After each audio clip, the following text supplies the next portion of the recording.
Hello, my friends. Tonight I'm going to interview Vice President of ICER, Mr. Gary Heseltine. We actually met in San Marino last September when I was following around Mr. Lue Elizondo. Remember? Check it out. Here's a short clip. San Marino. Because human beings have a reflex, right? And the reflex is whatever I don't know is threatening or scary, or it messes with my axioms, you know, whatever my life was like. Now, I don't want it to Max, change. you're absolutely right. Let me give you a case in point. 2 months ago, I was told I had cancer. Yeah. Okay, now it looks like I don't, but you know what my very first reaction was when the doctor came in and said, we need to talk, you have a mass on your kidney? It was, I don't believe it. Instinctually, I told myself, no way. Denial. Right? Denial. Yeah. And then came, what does this mean to me? And how do I reconcile this with everything else that I know to be true? Well, I feel fine. Well, I look okay. This can't be true, right? No, I'm not, right? So that is a natural human reaction. I just went through that very same thing a couple months ago. Yeah, but you went through the process of accepting death. So I think the symbolism here is very powerful, because death is also, I don't know what happens after. Great point. Yeah. That's right. So disclosure, uncertainty, right? Yes. The big unknown. Am I going to heaven, or am I just worm food? Right. And if, by the way, it turns out that there are things called UAPs and UFOs, what does that mean for me? Yeah. What does that mean for the way I was raised and everything I was taught, right? Is all this no longer relevant, or is it maybe even more precious, right? Are we afraid of maybe, in a way, a dying species, or moving forward to being evolved species? Right. Yeah. Yeah. What are we? You answer me. Yeah. You know what it is? It's not death, it's a metamorphosis. Yes. Right? It is a caterpillar becoming a butterfly. Yes. And during that time it's in the cocoon, there's lots of uncertainty. But in order to build up, you must first break down. So, yeah, I think it's time we have the conversation as a species, wherever that conversation takes us. Right. Right. I don't know where it's going to lead. I really don't. You have this great big master plan? No, I don't. No. You know, I don't know how to tell you. Surprise. I mean, I don't know where this path leads. I just know that the path there leads to nowhere. It's a brick wall. Right. Because we are now faced with the fact that there are things that aren't ours. We don't know how they work. We don't know where they're from. We don't know who's behind the wheel. We don't know their intentions, whatever it is, right? We don't know where it's from. So at least let's ask the question, because by us not asking the question doesn't change the calculus at all. Yeah, dare to ask the question. Yeah. Don't be afraid. Right. Yeah. I mean, might as well. Yeah. So. Yeah. Thank you. All right, man. It was when I did my last live interview with Mr. Elizondo in the hotel lobby, when we actually got news. The NDA report came out, which was a huge scoop. Me and Lou got to experience that together. But we noticed someone was actually listening to the conversation. That was Mr. Gary Heseltine. Now, Lou and Gary started chatting with each other, and I coincidentally caught that on camera, and this is what happened. Enjoy. Enjoy. All right. Thank you, sir. And by the way, we got hammered last night. Just saying. I have a high tolerance, not me. Yeah, I don't. All right. That was fun. Awesome, brother. Thanks, congratulations. Boy, you guys just missed a hell of an update. Did you read that? Did you read that NDA that just came out from the U.S.? I heard you talking about it, but I've not seen it yet. It came out today. Just now, literally 5 minutes before we did this, I got it with a signal. I took 40 and minutes. it's massive, dude. When I say massive, I don't mean long. It's only 5 small pages. Just tell me. It's unbelievable. Sit down. I'll show you. You want to come over there? I'll show you. Yeah. In a minute, if I could just get like 5 hours. Has this been released? It's just in now, I think.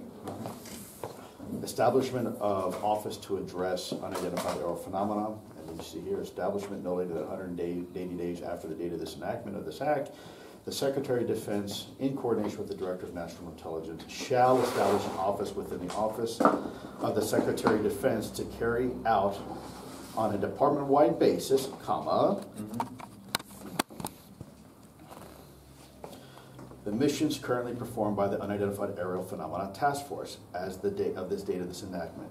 Duties. The duties of this office established under the subsection. Are we saying that this is replacing the task force? Yeah, this is a permanent body. This is what I've been telling people we've been trying to work behind the scenes. Right? And it was hinted at, wasn't it? Because they said whatever comes afterwards. Yeah. When the report came out. So yeah, I was expecting a body. Okay, so the duties shall include developing procedures to synchronize and standardize the collection, reporting, and analysis of incidents regarding unidentified aerial phenomena, developing processes and procedures to ensure that such incidents from each military department are reported and incorporated into a centralized repository, which we're going to talk about today. Establishing procedures that require the timely and consistent reporting of such incidents. Evaluating links between unidentified aerial phenomena and adversarial foreign governments. Make sure they don't lead from ahead of us, right? They don't have it. And other foreign governments or non-state actors. Evaluating the threat that such incidents present to the United States. Coordinating with other departments and agencies of the federal government as appropriate. We're going to talk about that today. Coordinating with allies and partners of the United States as appropriate to better assess the nature and extent of unidentified aerial phenomena. Important. Dude, that's huge, important. Get other countries going. And then, right. I think there's something about the wording. Annual report requirement, no later than December 2022, December 31st, and annually thereafter until December 31st, 2026, the Secretary of Defense shall submit to the appropriate congressional committees a report on the unidentified aerial phenomena. Elements. Each report under the paragraph will include an analysis of data and intelligence received through reports of unidentified aerial phenomena, an analysis of the data relating to unidentified aerial phenomena collected by geospatial intelligence, signals intelligence, human intelligence, measurements intelligence, the number of reported incidents of unidentified aerial phenomena over restricted airspace in the United States, an analysis of such incidents identified under subparagraph C. Now we go to this one, I think. Yeah. This is the best one here, in my opinion.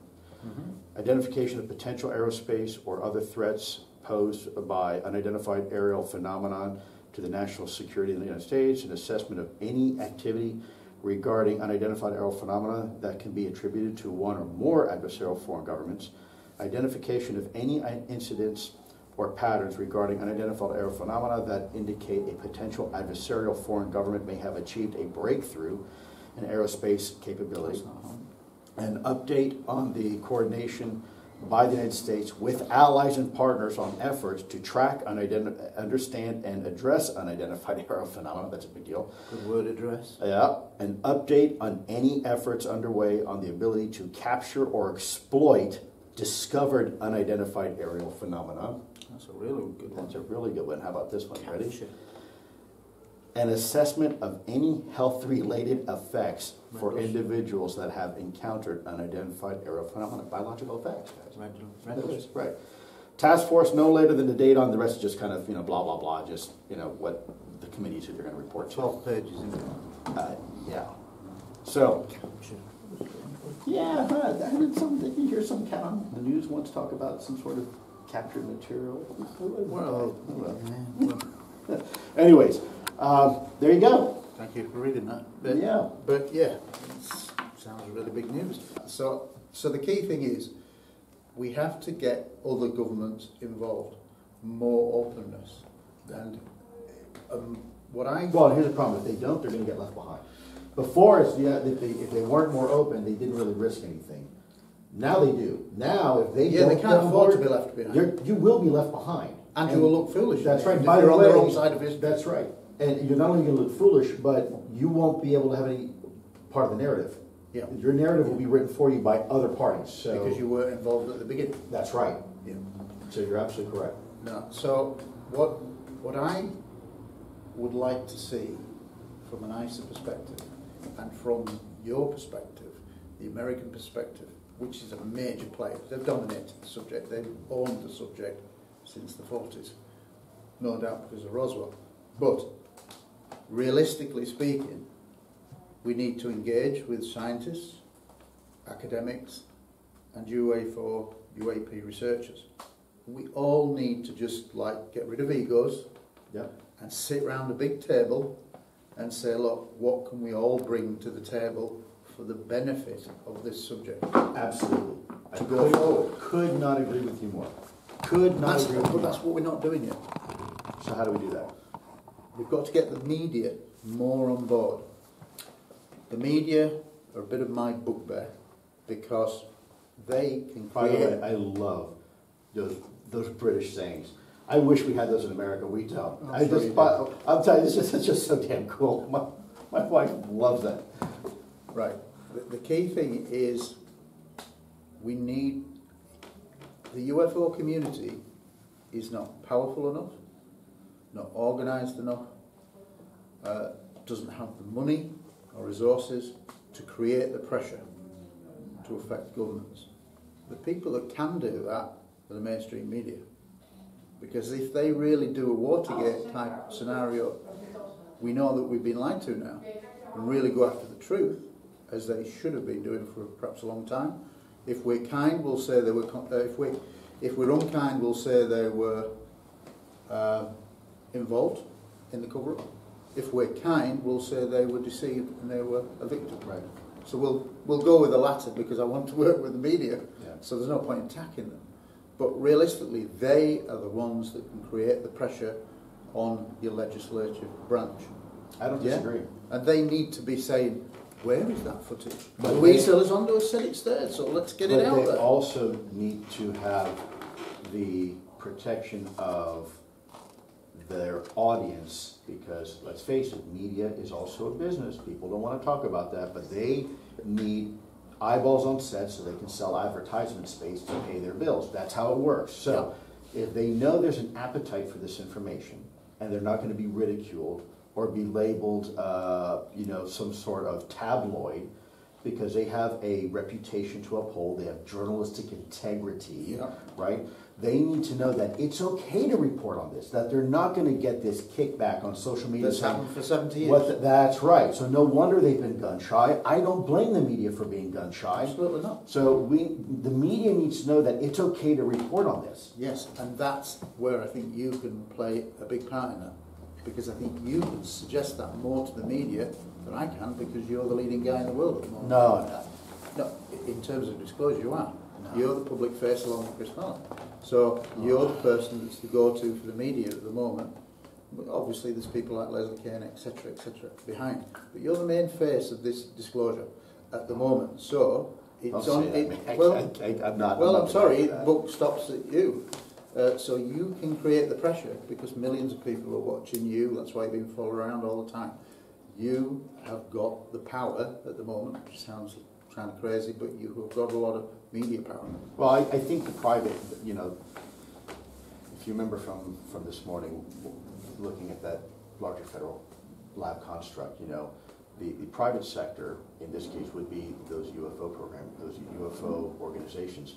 I do think they add tremendous value. I do think that there's a place for them at the table, and I think having those voices heard, there are some plans right now underway to create, let's just say, advisory committees.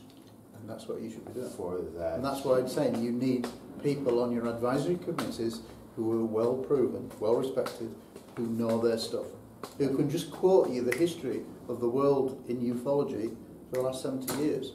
There's not many, but there are some, and they would be really useful because they save a lot of time. So somebody goes to say, right, all right, what's the point of looking? There's no decent research in the 1950s. Well, there you go. Go to the Patel Institute in 1955, which was the basis of Special Report number 14. The real data's in there. Still some good data there, but I understand what you're saying about the military perspective of more modern things now. Because if things are flying around in the US airspace with impunity around you, sensitive secret. I worked on 2 nuclear weapons storage areas. So you get it. So I get it. So no, that is a threat, and that's an immediate potential threat, even though it doesn't appear to be an overt threat. Right. And one of the things that we have to start talking about, and I've been watching you for a long time, is you're doing more of the talk now. You mentioned Roswell and whatever, but up until recently, you didn't really talk much about prior to 2004. Because the focus was on the Nimitz and all the things afterwards. I understand that you're trying to do things in reverse, really. You want to start on the modern stuff and then you can probably work back, because there is some really good stuff from the past. I don't disagree at all. And obviously, when we're talking about metamaterials and things, the study of the alloys, etc., all of that stuff is kind of talked about, but it's not yet coming out. But there's been lots of scientific data recorded from those materials. That's not really getting the coverage yet from the media. Sure. Because that's a pretty much a game changer. Yeah, I don't disagree. Once you get one report from an authorised medical lab, a prestigious lab, saying we cannot replicate this, this was created by technology way beyond us, the alloys, the composition is way beyond what we can do, and it was created in space because we don't have the environment to create it on Earth. That's getting close to as good as it's ever going to get. Yeah, I don't disagree there's much value there. The two obstacles we see right now that I see, and this is just world according to Lue, so forgive me, the pride and ego piece is major. There are, the moment we start going back, and you mentioned the word Roswell or anything else, it is a hornet's nest. Yes. Nobody can agree on anything, and everybody thinks their narrative should be heard. And the problem is, if you have everybody's narrative heard at the same time, you have noise. You don't have Definitive. that's right. And so it becomes a distraction. And it very quickly devolves into, you get these personal attacks. That's not helpful. So what we need to do is incrementally have this conversation in a way as we bring everybody forward. That's for the advisory committees, Right. is when you talk about the old stuff. That's right. And that old stuff is important. History, you can't know where you're going unless you know where you've been. And you can't edit history. Right. And Just so because you don't like it. No, absolutely. And so, but it is definitely a process. I've always told people you can't eat an elephant all in one bite. So you have to take it in bite sizes, and you have to choose what part of the elephant you want to eat first. Right. And know that's going to depend whether or not you can continue on to the next part of the meal. And so, hopefully people are beginning to see right now there is some method to the madness. I don't expect people to agree with me. I don't expect people to jump along board. I don't expect, all I'm doing, and I've told people, if they can figure out a better way to do it, you're free to do it. You don't need me. If you can do it better than me, my God, do it. You've done a good job so far. I think, well, it's just this has been a collaborative and collective effort. I haven't done this alone. No, of course not. But I've done it with the help of the CUN, with ICER, to some degree MUFON, with the government, insiders, outsiders, foreign friends, allies, YouTube, social media. It has truly, truly been one of the most challenging, but one of the most beautiful choreographed concerts that one could ask for in this topic. Just have to know the good guys and the bad guys are. You do. And unfortunately, that's something that I as a former special agent, like you, we don't tend to trust a whole lot of people, right? Because we see a lot of people have agendas. Right. We see the bad side of people most of the time, right? So in an area, in a room of people you don't trust, who do you talk to? No one, right? So you tend to do that. Well, we're at the point now where I think we have seen the people in the room, we've seen the very dynamics. good people. There are absolutely some very, very good people. Genuine, live. Those people we need in the boat. Yes. But the people who have agendas, the people who have been trying to hijack this narrative, Or create their own agendas. and by the way, create cottage industries and profiting off of those agendas, those are the people that should be locked into that room and should be thrown into the water.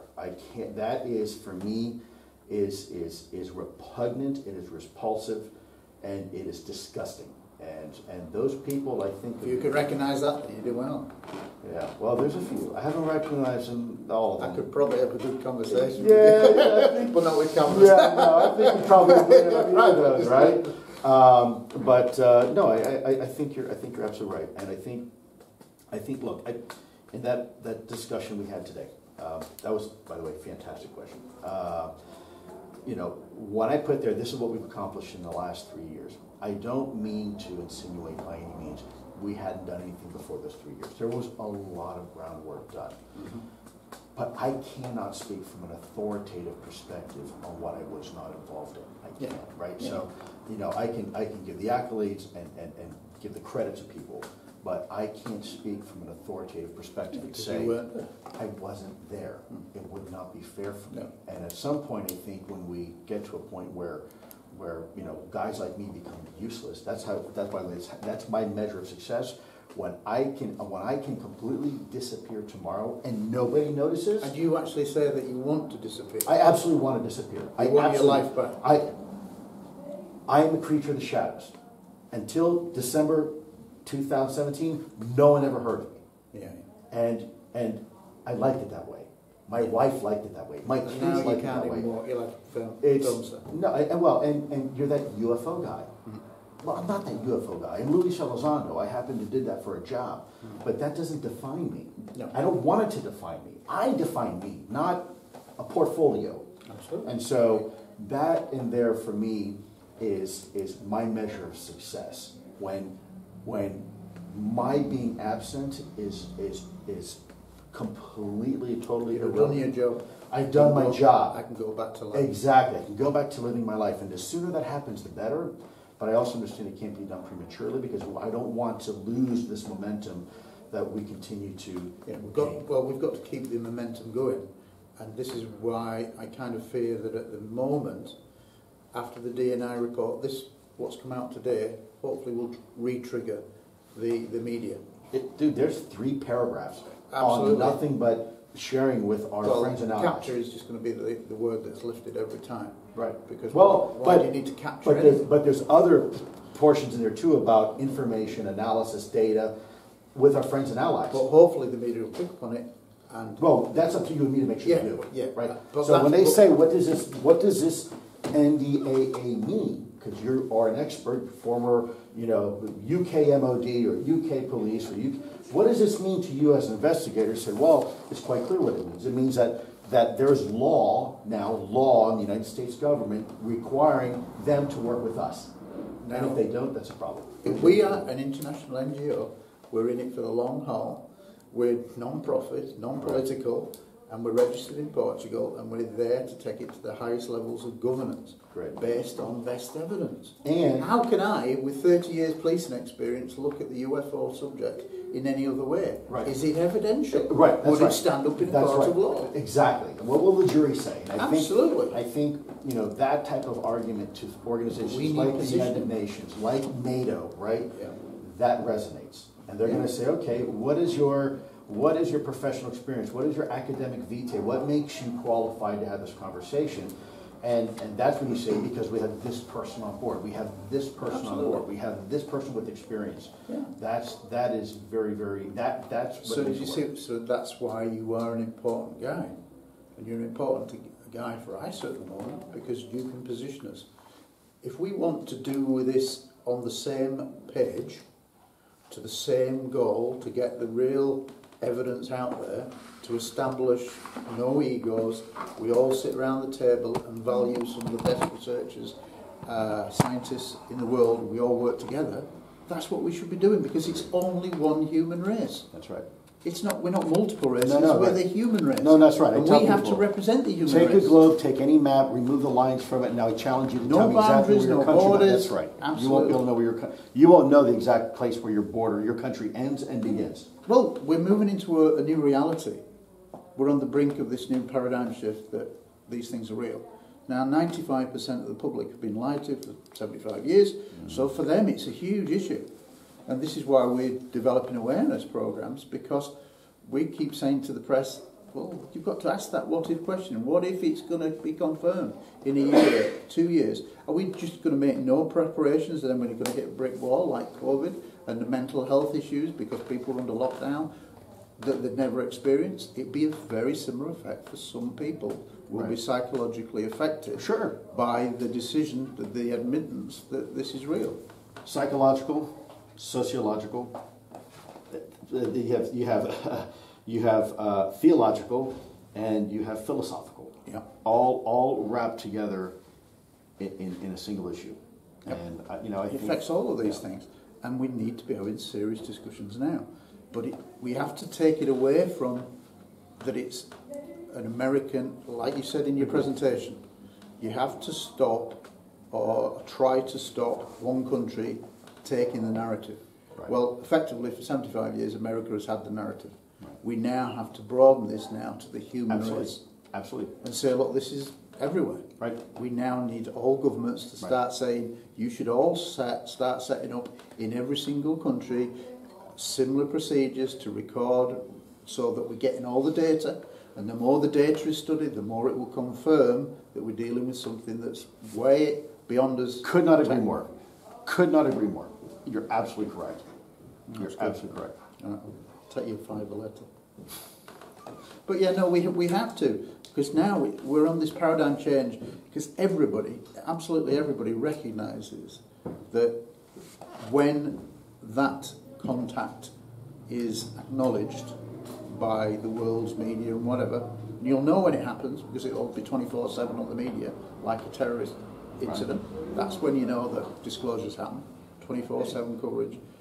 At that point there, everyone will accept that contact will be the most profound moment in human history. So, to date. So, this is something unprecedented.